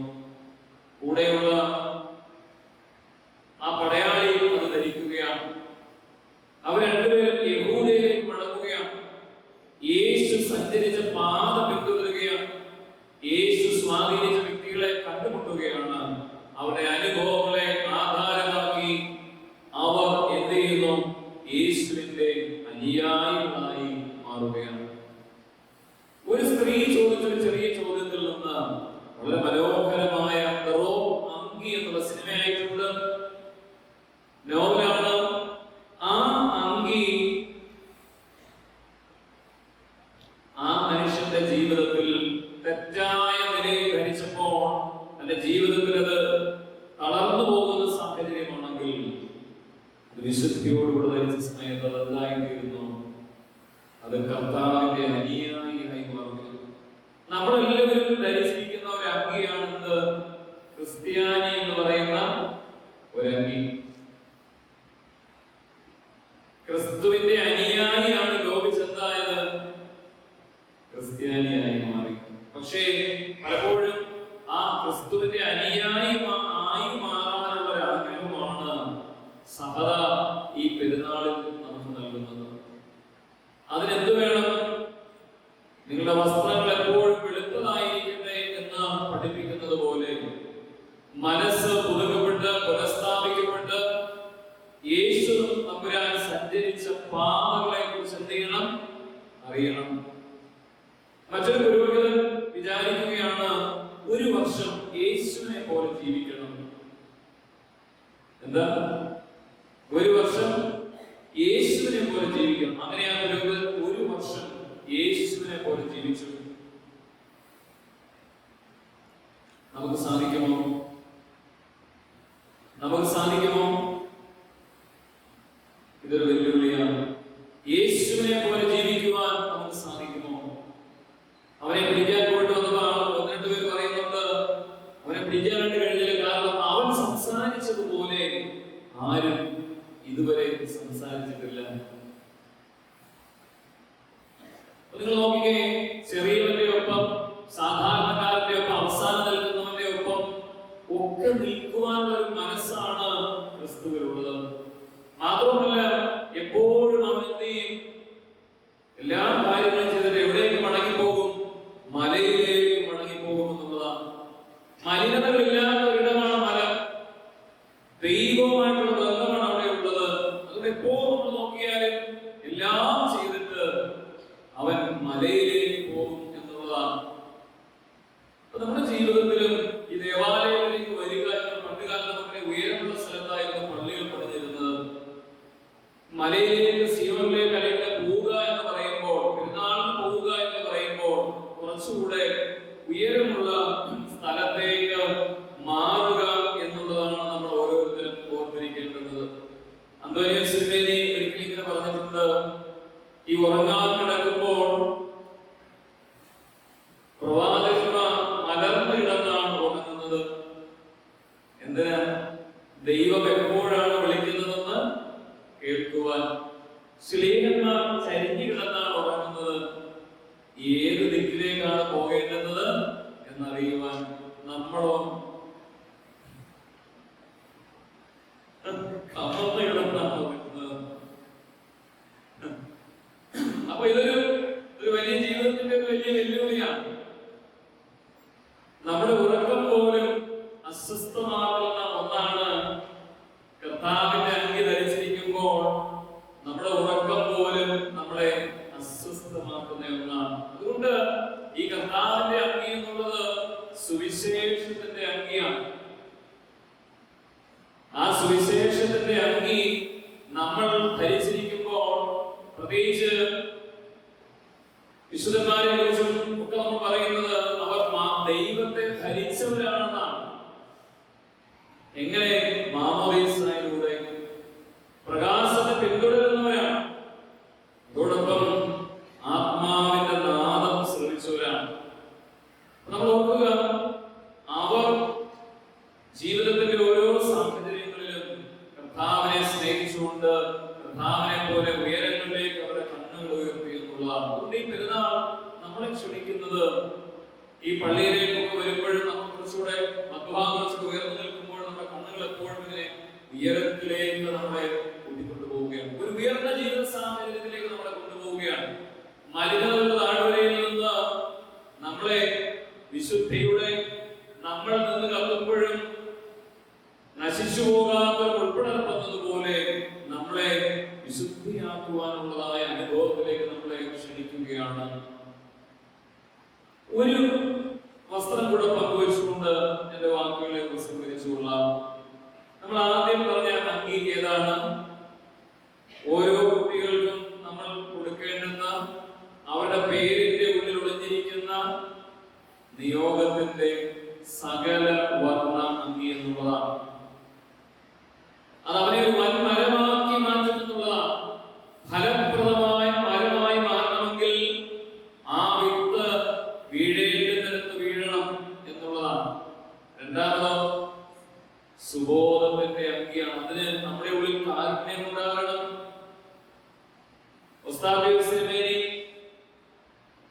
അദ്ദേഹത്തിന്റെ കാലം ചെയ്ത് കടന്നു പോകുന്ന സമയത്തും വഴികളിൽ വെച്ചിരുന്നത് തിരുമേനിക്ക് പല സ്ഥാപനങ്ങളിലേക്കുള്ളവർക്കുള്ള വസ്ത്രങ്ങളായിരുന്നു. കലഹണ്ടിയിലും വ്യാച്ചാരത്തിലുള്ളവർക്ക് വേണ്ടി ആ മനുഷ്യൻ മരിച്ച് മൗലീസിനെ കൊണ്ടുപോകുമ്പോഴും അവസാന സമയവും നല്ല വസ്ത്രങ്ങൾ ആരുമില്ലാത്തവർക്ക് വേണ്ടി അദ്ദേഹം കൊണ്ടുപോവുകയായിരുന്നു. മൂന്നാമത് നമ്മൾ കാണുന്നുണ്ട് അമ്മ തന്നെ ഉണ്ടാക്കിയ ശുശ്രൂഷയുടെ അങ്കി. എപ്പോഴും ഓർത്തിരിക്കണം, നമ്മുടെ കുഞ്ഞുങ്ങളെ മാസം ഒരിക്കൽ കുർബാനകളെ പഠിപ്പിച്ചിരിക്കണം. ലോകത്ത് എവിടെയാണെങ്കിലും, ഇപ്പൊ ലോകത്തിന്റെ വിവിധ രാജ്യങ്ങളിൽ പോയാൽ മക്കളുടെ വലിയ സന്തോഷമാണ്. അവർ എവിടെ പോയാലും അതിന് ചിലർക്ക് പറയാൻ ലോകം മതം സ്ഥാപിക്കുന്നു, അവിടുത്തെ നിയമങ്ങളൊക്കെ. പക്ഷേ ഇന്ന് നമ്മുടെ കുട്ടികളൊക്കെ എവിടെ പോയാലും അവരൊക്കെ അവിടെ ആരാധിക്കുവാൻ, കാരണം ജീവിതത്തിൽ പലപ്പോഴും നമ്മൾ ഒറ്റയ്ക്കാകുമ്പോഴാണ് ആരാധന നമുക്ക് മനസ്സിലാകുന്നത്. കോവിഡ് സമയത്ത് നമുക്ക് മനസ്സിലായതാണ്, പല സമയത്ത് നമുക്ക് മനസ്സിലായതാണ്. അതുകൊണ്ട് ഓർക്കുക, ശുശ്രൂഷയിൽ പങ്കാളികളാകുക, ശുശ്രൂഷക്കാരായി തീരുക എന്നൊരു നിയോഗമാണ്. പിന്നീട് നമ്മൾ കണ്ട എന്താണ്? സുവിശേഷത്തിന്റെ അങ്കിയാണ്. അത് നമ്മൾ ധരിച്ചിട്ടുണ്ട്. പക്ഷേ അത് യഥാവിധം ധരിക്കുവാൻ തക്കവണ്ണമുള്ള നമ്മുടെ ജീവിതത്തിന്റെ ഉത്തരവാദിത്വത്തെ കുറിച്ചാണ്. ഇനി നമ്മൾ നോക്കുമ്പോൾ അപ്പോസ്തലപ്രവൃത്തികൾ 9-ാം അധ്യായം 36-ാം വാക്യത്തിൽ നമ്മൾ ഒരാളെ കാണുന്നുണ്ട്. വായിക്കാമോ? അപ്പോസ്തലപ്രവൃത്തികൾ 9-ാം അധ്യായം 36-ാം വാക്യം.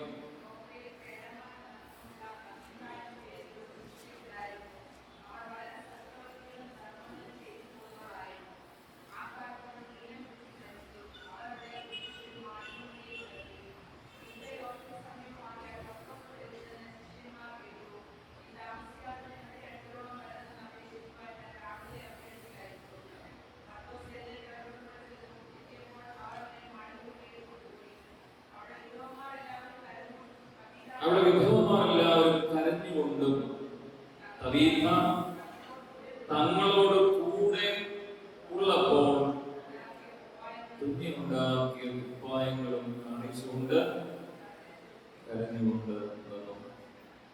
പ്രിയപ്പെട്ടവരെ, മനോഹരമായ രംഗമാണ്. കർത്താവിന് ശിഷ്യയുണ്ടായിരുന്നു എന്ന് തെളിയിക്കുന്ന ഒരു വേദഭാഗമാണ് തബീഥ. പേരിന്റെ അർത്ഥം പേടമാനെന്നാണ്. ആരെയും വേദനിപ്പിക്കാത്ത ഒന്നാണ് പേടമാൻ. തന്റെ കുഞ്ഞുങ്ങളെ കൊണ്ട് ഓടിപ്പോവുകയില്ല. എത്ര വരൾച്ച വന്നാലും കുഞ്ഞുങ്ങളെ കൂടെ കൊണ്ടുവന്നു. ഉയർന്ന ഇടങ്ങളാണ് പ്രസവിക്കുന്നത്. അതേ പേരുള്ള നവീന കർത്താവിന്റെ ശിഷ്യയാണ്. അവിടെ താമസിക്കുന്ന ആളുകൾ വിധവമാരൊക്കെയാണ്. അവളെ കുറിച്ച് പറയുന്നത് എന്താണ്? ഏറ്റവും മനോഹരം നമ്മൾ ഓർത്തിരിക്കണം എന്താണ്? അവൾ എങ്ങനെയായിരുന്നപ്പോ? ജീവനോട് കൂടെയായിരുന്നപ്പോൾ. അതാണ് ജീവനോട് കൂടെയായിരുന്നപ്പോൾ അവൾ തുന്നിയുണ്ടാക്കിയ ഉടുപ്പുകളും കുപ്പായങ്ങളും കാണിച്ചുകൊണ്ട് നിന്നു. അതുകൊണ്ട് അവൾ എന്ത് ചെയ്തു? അവൾക്ക് ജീവൻ തിരികെ കിട്ടി എന്നുള്ളതാണ്. ഇവിടെ ഇരിക്കുന്ന നമ്മളൊക്കെ ഇപ്പൊ ജീവനുണ്ടോ? ഉണ്ടോ? ഉണ്ടോ? മക്കളെ ജീവനുണ്ടോ? നമ്മൾ ആരുടെയും കൂടെയല്ലേ ജീവിക്കുന്നത്? സത്യത്തിൽ നമ്മൾ സൂചി കൊണ്ട് കുത്തുന്നവരാണോ സൂചി കൊണ്ട് തയ്ക്കുന്നവരാണോ?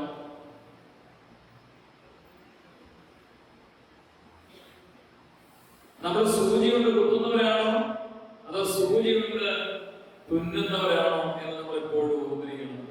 സൂചി കൊണ്ട് കുത്തുന്നവരാണെങ്കിൽ നമ്മൾ മരിച്ചാലും ഉയർത്തുകയില്ല. പക്ഷെ ഇവിടെ സൂചി കൊണ്ട് തുന്നുന്നവളാണെങ്കിൽ മരണശേഷവും സംസാരിക്കുന്ന വസ്ത്രത്തിന്റെ ഉടമയായി തീരും എന്നുള്ളതാണ്. ഒരു 150 വർഷങ്ങൾക്ക് മുമ്പ് ഡോർക്കാസ് സൊസൈറ്റി എന്ന് പറയുന്ന സൊസൈറ്റികൾ ലോകത്തിന്റെ വിവിധ ഭാഗങ്ങൾ രൂപം കൊണ്ടിട്ടുണ്ട്. ആ ഡോർക്കാസ് തവീത്ത് എന്ന വാക്കിലെ ഗ്രീക്ക് വാക്കാണെന്ന് എനിക്ക് തോന്നുന്നത് മറന്നുപോയി.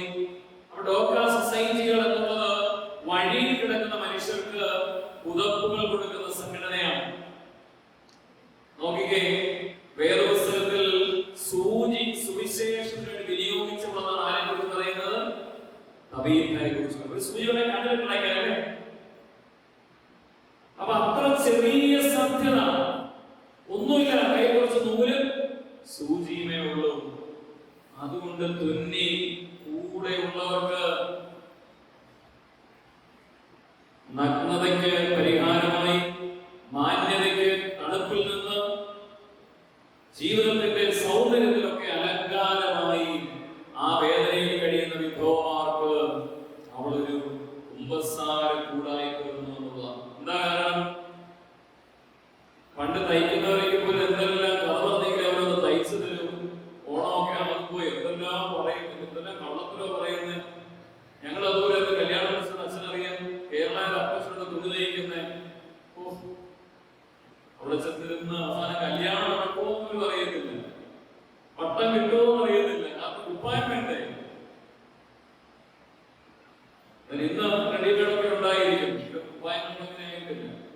അപ്പൊ തയ്യൽ എന്ന് പറഞ്ഞ ആ മനുഷ്യൻ, ആ വീട്ടുകാരെ എനിക്ക് ഇരുന്ന് അവർ സംസാരിക്കുവോ?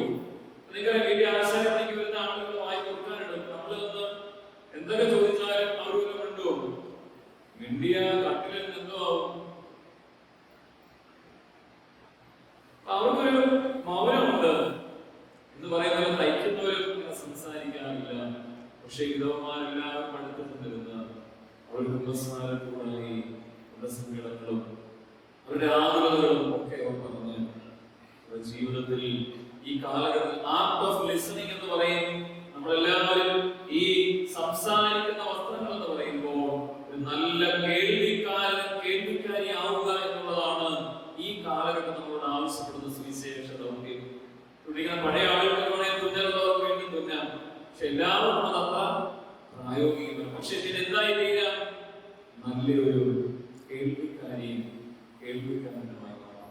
അതാണ് മുറിവുകൾക്ക് സൗഖ്യമായി തീരുമാനമുള്ളത്. ഇടയ്ക്ക് ഒരു ഓതോസനാണെന്ന് പറഞ്ഞത് കൗൺസിലിങ്ങിന് വന്നു, ഇങ്ങനെ സംസാരിച്ചുകൊണ്ടിരിക്കുക, അങ്ങോട്ടൊന്നും വേണ്ട, പോകുന്നത് ഫീസ് കൊടുത്തു, ഞാനൊന്നും തന്നില്ലല്ലോ, എന്റെ പ്രശ്നം കഴിഞ്ഞു. ഒന്ന് കേൾക്കാൻ, ഒന്ന് കേൾക്കാൻ, മറ്റുള്ളവരെ ഒന്ന് കേൾക്കാൻ നമുക്കിടയാകുമോ എന്നുള്ളത് ഒരു ചോദ്യമാണ്. എന്റെ വാക്കുകളിലേക്ക് സംഭരിക്കുകയാണ്. ചില വസ്ത്രങ്ങൾ, ചില അങ്കികൾ ഈ സന്ധ്യയിൽ നമ്മളോട് സംസാരിക്കുകയാണ്. അതിൽ ഏറെ കാര്യങ്ങൾ നമ്മൾ പറഞ്ഞു. അവസാനം പറഞ്ഞ അങ്കി അത് മരണശേഷവും സംസാരിക്കുന്ന ഉപായങ്ങളും അങ്കികളും. നമ്മൾ നാളെ ജീവനോടെ ഉണ്ടോ എന്ന് നമുക്ക് അറിയില്ല. പക്ഷെ എങ്കിലും പ്രത്യേകിച്ച് ഞങ്ങൾ വൈദികരിങ്ങനെ ഒരുപാട് മനുഷ്യരുടെ ജീവിതം കാണുന്നവരാണ്. ഒരുപാട് മനുഷ്യരുടെ ജീവിതം കാണുന്നവരാണ്. എത്ര നിസ്സാരമായിട്ടാണ് നമ്മൾ കടന്നു പോകുന്നത്. വളരെ പെട്ടെന്ന് തന്നെ നമ്മളെ ചില കാര്യങ്ങൾ വെച്ച് ബാക്കിയെല്ലാം ആളുകൾ സ്വന്തമാകും, അല്ലേ? മനുഷ്യരുടെ വസ്ത്രങ്ങൾ മാത്രം പലപ്പോഴും ആരും ഇങ്ങനെ എടുക്കാറില്ല. പക്ഷെ ഫോൺ എടുക്കാൻ കുഴപ്പമില്ല, അക്കൗണ്ടിൽ പൈസ എടുക്കാം, ആധാരം എടുക്കാം, ആഭരണങ്ങൾ എടുക്കാം, അല്ലേ? പക്ഷേ വസ്ത്രം മാത്രം പലപ്പോഴും ആരും അടുത്ത് കണ്ടു. ഭർത്താവ് മരിച്ചുപോയ സമയത്ത് അമ്മ ആ ഉടുപ്പ് അവിടെ ഇട്ടിരിക്കുമായിരുന്നു. എന്നിട്ട് അമ്മ പൈസ അപ്പന്റെ പോക്കറ്റിൽ വെക്കുമായിരുന്നു.